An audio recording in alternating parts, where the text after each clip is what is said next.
Full Circle by John Buchan. Chapter 1. One late afternoon in October, Lethan and I climbed the hill above the stream and came in sight of the house. It had been a beautiful, misty morning, but now the mist had cleared. The warm sunshine of autumn shone on the fields, and on the trees the leaves were red and gold. We were looking down into a little valley like a green cup in the hills. It was a beautiful place. There was an old stone wall and a little wood. Then there was smooth green grass and a tiny lake. And at the heart of it all, like a jewel in a ring, stood the house. It was very small, but everything about it was quite perfect. It was old, perhaps 17th century, with large light windows and pale stone walls. Lethan looked at me. "Isn't it fine?" he said to me.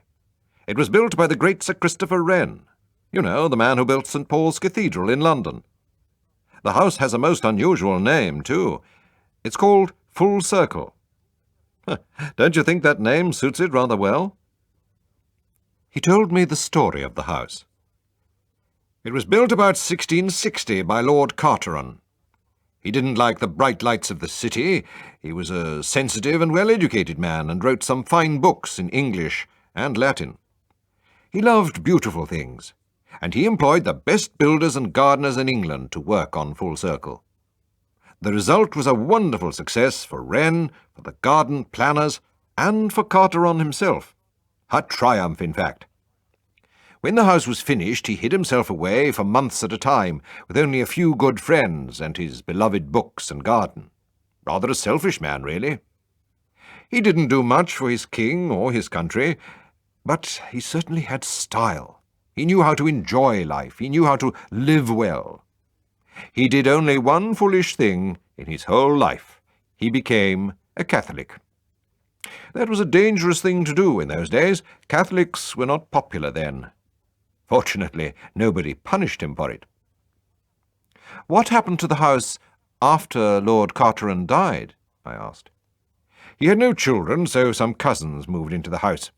Then in the 18th century, the Applebys bought Full Circle. They were country gentlemen and very fond of hunting and shooting. They didn't take very good care of the library, but they enjoyed life too, in their own way. Old John Appleby was a friend of mine. Something went wrong with his stomach when he was about 70. The doctor decided to forbid him to drink whisky. Poor old John! He had never drunk really heavily, although he always enjoyed a drink. 'Do you know, Lethan,' he told me, 'since I stopped drinking whisky, I realized something. I've lived a long life, a useful one too, I hope, but in all that time, I've never been completely sober.' Anyway, he died last year. He was a good old man, and I still miss him. The house went to a distant cousin called Giffen." He laughed. "Julian and Ursula Giffen. Perhaps you've heard of them. People like the Giffens always go about in pairs. They write books about society and personal relationships, books called The New Something or Towards Something Else, or An Examination of Something Completely Different. You know the sort of thing. Good, kind people, but extraordinarily silly. I first met them at a trial. The criminal was certainly guilty, but the police couldn't prove it. The Giffens were involved, of course. They felt sorry for the poor criminal. Well, I went 2 or 3 times to their house in North London. Dear God, what a place! No comfortable chairs, and the ugliest curtains I've ever seen. No style, you see. They didn't know how to live well." "I'm surprised that you're so friendly with them," I said. "They don't sound your kind of couple at all." "Oh, I like human beings.